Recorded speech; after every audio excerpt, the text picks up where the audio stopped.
पूरी दुनिया में भारत न सिर्फ सबसे बड़े लोकतंत्र के रूप में जाना जाता है, बल्कि हम ऐसी बहुदलीय राजनीति व्यवस्था के भी प्रतीक है जहां लोकतंत्र वास्तविक रूप में जीवंत है और सशक्त ढंग से चल भी रहा है। लेकिन इस मकाम तक पहुंचने में हमने कई चुनौतियों को भी पार किया। भाइयों और बहनों, राष्ट्रपति जी ने आपातकाल की घोषणा की है।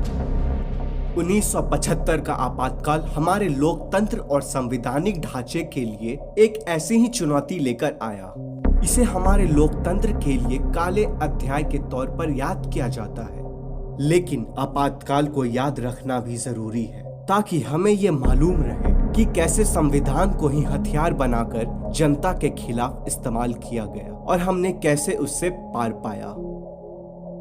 आज के साक्षात्कार में जानेंगे कैसे एक अल्पसंख्यक सरकार ने आपातकाल का इस्तेमाल कर खुद को संसद में बहुमत वाली सरकार में बदल दिया। जानेंगे आपातकाल के असर को और बात होगी आपातकाल के सबक की भी। तो शुरू करते हैं आज का साक्षात्कार। मैं निहाल सिंह और मेरे साथ है सेंट्रल एकेडमी प्रयागराज की सोशल साइंस की अध्यापिका मिस ज्योति श्रीवास्तव। मैम, स्वागत है आपका। और अब आगे का कार्यक्रम संभालेंगी पलक और स्मृति। दलगत राजनीति पर आपातकाल के परिणाम क्या थे? हाँ, दलगत राजनीति हम देखते हैं कि 1975 में जो इमरजेंसी लगी थी उसका दोनों हाथों में देखते हैं। जहाँ पे कांग्रेस को बहुत फ़ायदा होने वाला था, वहीं भी छोटे दल, प्रादेशिक दल थे जैसे जनता दल और भारतीय जनता पार्टी यानी जिसे जनसंघ कहा जाता है, ये सब पार्टियों के जो लीडर्स थे इन सबको कैप्चर किया गया जगह जगह से और इनको जेल में भेजा गया।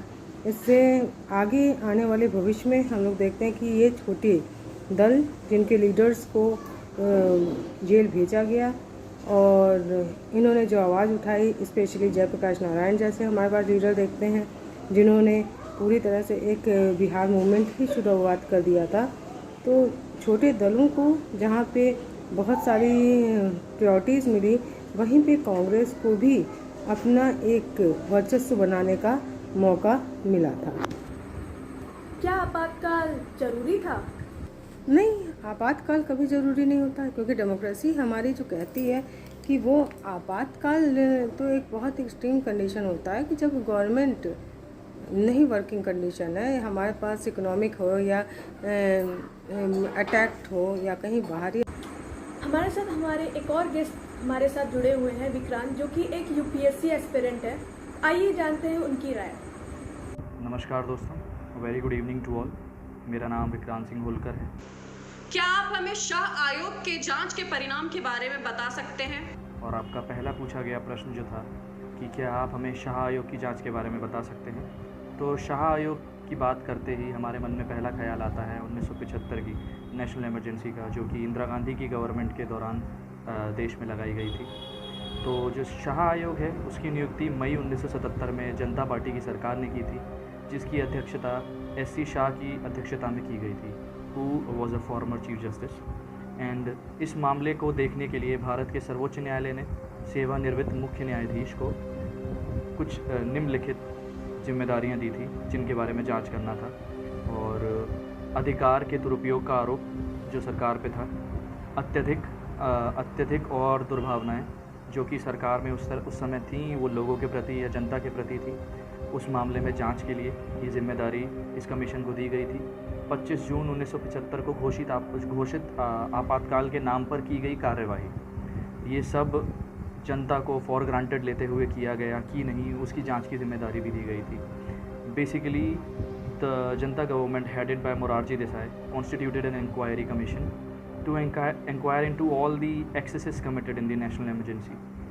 It was headed by Justice J.C. Shah, a former Chief Justice of India.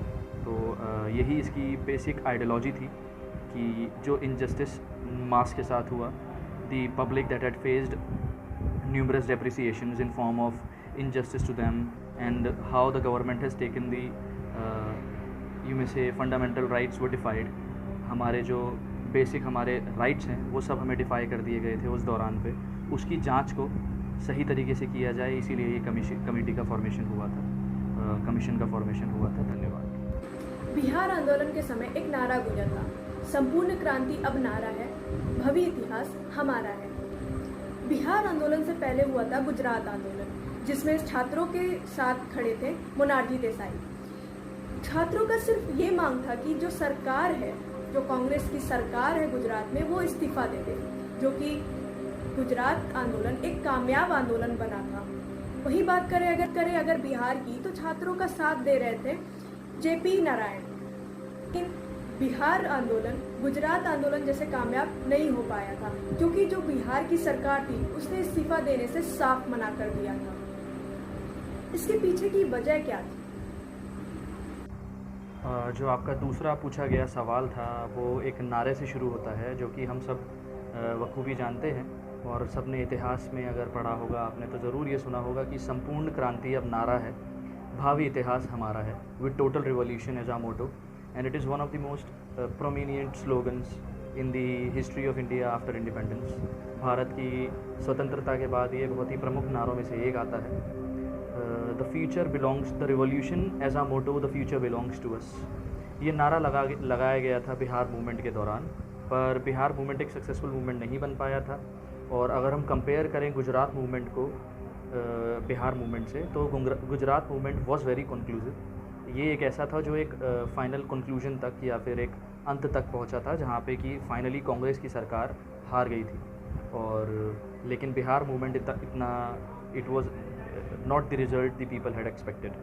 Bihar आंदोलन एक सत्याग्रह में बदल गया और स्वयंसेवक 4 दिसंबर से गिरफ्तारी का निमंत्रण देते हुए बिहार विधानसभा में विरोध प्रदर्शन करते रहे। इंदिरा गांधी ने बिहार के जो मुख्यमंत्री थे उस दौरान के, the then chief minister Abdul Gafoor को बदला नहीं और पावर उन्हीं के हाथों में रहने दी, क्योंकि समहाउ उनको ये लगा कि Indira Gandhi took it as a solution. उनको ये एक समाधान लगा और उनके नज़रिए से वो एक सही समाधान था और इससे पावर उनके हाथों से नहीं छूटती।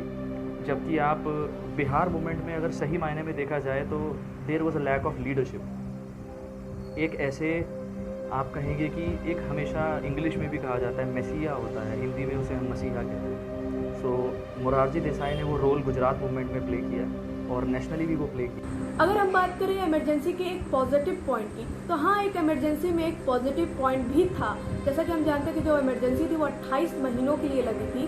उसमें एक ऐसी बात थी जिससे सभी लोग खुश थे। जो हमारे वर्कर्स थे, जो हमारे स्वीपर्स थे, जो हमारा सिस्टम था, उसके सारे काम टाइमली होते थे। जैसा कि आज के जैसे नहीं कि डिले हो गया या ये हो गया, नहीं, सारे काम टाइम पे होते थे। और कुछ लोगों का ऐसा भी मानना था कि अगर ऐसा ही चलता रहता तो आज इंडिया अमेरिका को भी चैलेंज कर सकता था।